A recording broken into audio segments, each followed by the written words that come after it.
Alors, je vous remercie donc d'avoir répondu donc à notre invitation pour présenter donc l'ouvrage qui est donc celui qui vient après l'ouvrage qu'on avait publié en juin 2022 sur la situation sociopolitique en Afrique. Le Sénégal, un modèle à préserver. C'était dans un contexte où on sortait donc des coups d'État des pays de la ceinture, qui ceinture le Sénégal, donc la Guinée, le Mali, le Burkina. Alors on lançait donc une alerte donc pour que le Sénégal puisse prendre donc ses dispositions pour que nous autres ne rejoignions pas donc ce concert donc des pays donc sahéliens qui constituent aujourd'hui l'AES. Alors, ce deuxième ouvrage qui est intitulé Diomaye Faye Ousmane Sonko, l'espoir d'une vraie gouvernance vertueuse, donc qui arrive à son heure, puisque comme vous le savez, on sort donc d'une élection présidentielle et le victorieux est un cadre de l'administration, un inspecteur des impôts, secondé par un premier ministre qui est aussi inspecteur des impôts. Et celui-là même, donc personne donc, ne l'attendait. Il a fallu donc en dernière minute qu'il soit désigné après sa sortie donc, de prison pour gagner ces élections. Alors maintenant, ça fait 6 mois que le nouveau gouvernement donc, a commencé donc, à dérouler donc, sa feuille de route et les politiques appliquées donc, dans les différents secteurs. Premièrement, je pense qu'il y a un bon rappel à faire. Le Sénégal est aujourd'hui constitué donc, de plus de 350 donc, partis politiques et mouvements citoyens. Donc, ce qui fait donc, que c'est une démocratie donc, très dynamique. Et on va donc vers des élections donc, anticipées le 17 novembre, s'il plaît à Dieu. Alors, aujourd'hui, la coalition Diomaye Président, donc, qui avait porté la candidature donc, du président de la République, est en train donc, de préparer donc, cette élection, mais sous la bannière d'une coalition donc, PASTEF, dirigée donc, par le Premier ministre Ousmane Sonko. Alors, cet ouvrage donc, se veut donc, une grille donc, de conseils et d'accompagnement donc, à ce couple Diomaye Sonko en vue donc, des échéances à venir, mais aussi rappeler donc, aux différents acteurs donc, du jeu politique qu'il faudrait donc aller vers une politique où les différentes parties prenantes donc, se respectent et que les règles du jeu donc, soient claires et acceptées par tout le monde. Pendant longtemps, les partis d'opposition demandaient à ce que les élections soient confiées à une personnalité neutre. C'est le cas aujourd'hui, puisque le ministre de l'Intérieur et de la Sécurité publique n'est rien d'autre que l'ancien directeur donc, de la justice militaire, haut commandant de la gendarmerie, le général Jean-Baptiste Tine, qui était ambassadeur donc, en Russie après avoir été mis en réserve. Alors, les concertations ont démarré avec les différents partis politiques sur l'organisation du processus électoral. Bon. Maintenant, notre ouvrage est constitué donc de 3 chapitres. Le premier chapitre, c'est un engagement pour la lutte contre la corruption. Le deuxième chapitre pour une moralisation de la pratique politique en Afrique. Et le troisième chapitre, un leadership transformateur prometteur. Donc c'est aujourd'hui, nous faisons donc la présentation donc, de cet ouvrage. Et maintenant, ultérieurement, une cérémonie de dédicace donc, pourrait avoir lieu. Alors, tel est le sens donc, de la justification de la publication donc, de cet ouvrage que nous avons décidé de leur consacrer sous le titre Diomaye Faye, Ousmane Sonko, l'espoir d'une gouvernance vertueuse, et qui fait l'objet de notre rencontre donc, de ce jour avec vous. Il y a effectivement lieu de brandir ces deux hommes en exemple et de magnifier leur engagement pour le bon devenir de notre pays et le bien-être de nos compatriotes pour une gouvernance exemplaire. Tel est l'objectif visé à travers les 3 chapitres donc, de notre ouvrage. Ainsi, le premier chapitre de l'ouvrage intitulé « Un engagement pour la lutte contre la corruption » vise à mettre en exergue l'engagement de ses dirigeants à lutter contre ce fléau qui est la corruption qui s'observe grandement à différents niveaux donc, de notre pays. En effet, récemment portés donc, aux commandes de leur pays par une victoire au premier tour, le président Bassirou Diomaye Faye et le premier ministre Ousmane Sonko s'efforcent depuis leur arrivée au pouvoir de répondre aux nombreuses et diverses attentes du peuple sénégalais, notamment au plan de la moralisation de la vie politique par la lutte contre des fléaux tels que l'impunité et la corruption. Présente à tous les niveaux de la société, la corruption, l'impunité demeurent sans aucun doute le plus redoutable défi qui se pose à la bonne gouvernance, au développement et à une croissance économique durable dans nos pays africains. Par conséquent, le fait pour le président Bassirou Diomaye Faye et le premier ministre Ousmane Sonko d'avoir abordé le problème de l'impunité de manière décisive, complète et stratégique revêt une importance capitale car cela constitue une priorité de développement.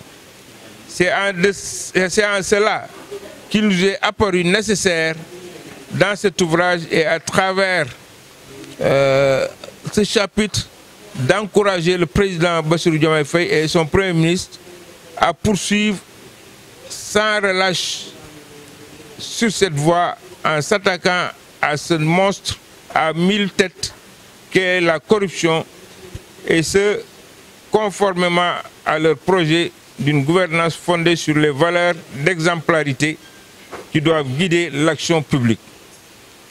Nous pensons que les Sénégalais n'ont pas d'autre choix que de conjuguer leurs efforts pour vaincre des fléaux comme la corruption ou le détournement des deniers publics qui, du reste, ne sont pas une fatalité. C'est pourquoi nous invitons le peuple sénégalais à comprendre le sens du combat du président Bassirou Diomaye Faye et son Premier ministre qui entendent travailler bec et ongles pour la lutte contre la corruption et le détournement des deniers publics, malgré certaines résistances au changement de tous ordres.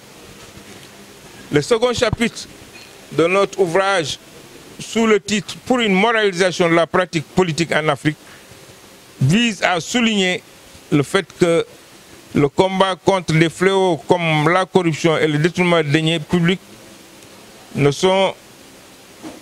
peut aboutir à des résultats efficaces que dans un contexte de pratique politique saine. La pratique politique saine est celle qui permet de faire régner un ordre social conforme aux principes donc, de la morale. Malheureusement, dans l'Afrique actuelle, la pratique de la politique est en désuétude contre les référentiels moraux sont en train donc de chuter. Cette crise des valeurs morales appelle à une véritable refondation de la conception de la pratique politique en Afrique. C'est pour cela que dans notre ouvrage, à travers ce chapitre, nous entendons, à la lumière donc, du modèle incarné par le président Bassirou Diomaye Faye et le premier ministre Ousmane Sonko, dénoncer la pratique malsaine de la politique afin de restituer les lettres de noblesse de l'homme politique africain capable d'influencer sur le rythme des changements politiques, économiques et sociaux indispensables à l'émergence de nos pays. C'est malheureux de constater que certains acteurs de la vie politique africaine se permettent de commettre des entorses flagrantes envers donc, les règles de la morale sous prétexte qu'en politique, tout est permis. La morale est ce qui concerne le bien-être en général et le bien public en particulier. Or, le but de la politique est d'assurer le bien public. La pratique de la politique doit donc être compatible donc, avec la morale. Car la politique, c'est la gestion donc, des affaires publiques. Son but n'est pas la simple conservation donc, de la cité, mais de permettre aux hommes qui composent la cité de mener la vie meilleure possible. Les œuvres du président et de son premier ministre peuvent être considérées sans conteste comme des références en matière donc, de recherche des voies de moralisation de la vie politique sur notre continent. Ces dirigeants de la nouvelle génération sont là pour prouver à leurs compatriotes et aux Africains que faire la politique est une œuvre digne du plus grand sérieux. Car, comme nous l'avons dit, la politique, c'est la gestion donc, des affaires publiques avec pour but de permettre aux hommes qui composent la cité de mener la vie la meilleure possible. La conviction du président Diomaye Faye et du premier ministre Ousmane Sonko est que la morale et la politique sont compatibles. Une politique sans morale, c'est du machiavélisme où règne la démagogie, l'opportunisme, le profit personnel, etc. Et c'est en accord avec cela que nous exigeons de nos hommes politiques une certaine moralité, car le moment est venu de se poser la question de savoir pourquoi la politique en Afrique s'oppose-t-elle aux intérêts vitaux des populations africaines et gangrène-t-elle le continent. Les hommes politiques africains ont-ils la culture morale pour comprendre l'intérêt de leurs activités et de leur vocation à conduire donc les peuples? Cette culture morale est-elle suffisamment forte pour concevoir l'idée de la transcendance du destin collectif sur le destin personnel ou clanique? Comment un homme politique ou une formation politique donnée prennent-ils en charge le destin national et comment le moment le mène-t-il donc à bien? Les hommes politiques africains ont-ils des modèles et veulent-ils les suivre? De quels repères moraux disposent-ils? Le sous-développement économique et social de l'Afrique n'est-il pas la conséquence logique d'un sous-développement des idées et de la moralité de notre classe politique? C'est pour cela que sur la base du modèle incarné par le duo Bassirou Diomaye et Ousmane Sonko, nous pensons plus jamais qu'avant les grandes théories économiques, les grandes réformes de l'État, les grands chantiers sociaux, bref, avant le développement économique, social et technologique, il importe d'abord d'opérer la révolution mentale. D'où tout l'intérêt de ce chapitre exhortant à la moralisation de la politique en Afrique. Le troisième chapitre de notre ouvrage, sous le titre « Le leadership transformateur, prometteur », vise à mettre en exergue le leadership désormais incarné sur notre continent par donc, ce duo qui, par leur projet de rupture, impressionne donc toute l'Afrique. C'est le lieu de rappeler que le leadership transformateur renvoie au leadership qui impulse un changement radical et conduit à des améliorations généralisées dans la vie des gens. Le leadership transformateur peut être qualifié de visionnaire est centré sur l'atteinte des buts et objectifs. Il est tourné vers le changement et présente certains attributs et qualités, tels que la vision, l'innovation, l'intégrité, l'honnêteté, l'humanisme et l'efficacité. Toutes les qualités déployées par le président Bassirou Diomaye et le Premier ministre dans leur mode donc de gouvernance depuis leur arrivée au pouvoir sont un élément essentiel pour assurer ce leadership en vue de la transformation de leur pays et de l'Afrique. Nous devons mettre à l'honneur les dirigeants qui nous inspirent par leur leadership dans les choix qu'ils font au quotidien pour contribuer au succès social, économique, culturel, politique de leur pays. Une refondation de la gouvernance s'impose à nos pays. Il y a nécessité donc de réinventer de nouveaux types donc, de dirigeants africains.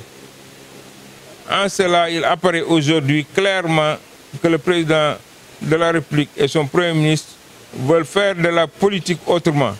Ils ont décidé donc de gouverner autrement le Sénégal. C'est possible pour tous les autres pays africains et c'est urgent. Les actuels dirigeants donc sénégalais sont là pour prouver qu'une autre classe de leaders peut exister en Afrique, une classe de leaders qui œuvre pour restaurer la gloire et les valeurs que nous avons manqué d'exercer et diriger donc nos destinées vers l'éclosion de la grandeur que nous portons en nous. Récemment porté à la tête donc du Sénégal, la vision donc de ces deux leaders est de parvenir à une Afrique intégrée, prospère et pacifique, et représentant donc une force dynamique sur la scène mondiale. En cela, ils incarnent parfaitement le leader transformateur dont nous avons besoin donc en Afrique. Pour terminer mon propos, mesdames, messieurs, comme on peut le constater, en peu de temps, et par leur œuvre, le président et son Premier ministre se sont inscrits dans la lignée de ces grands dirigeants dont l'essentiel donc de leur vie a été consacré à la vie pour le bien-être et le peuple de leur pays et de leur continent. C'est pour cela que dans une fière et digne synergie, je voudrais inviter le peuple sénégalais à rendre hommage au président Bassirou Diomaye et au Premier ministre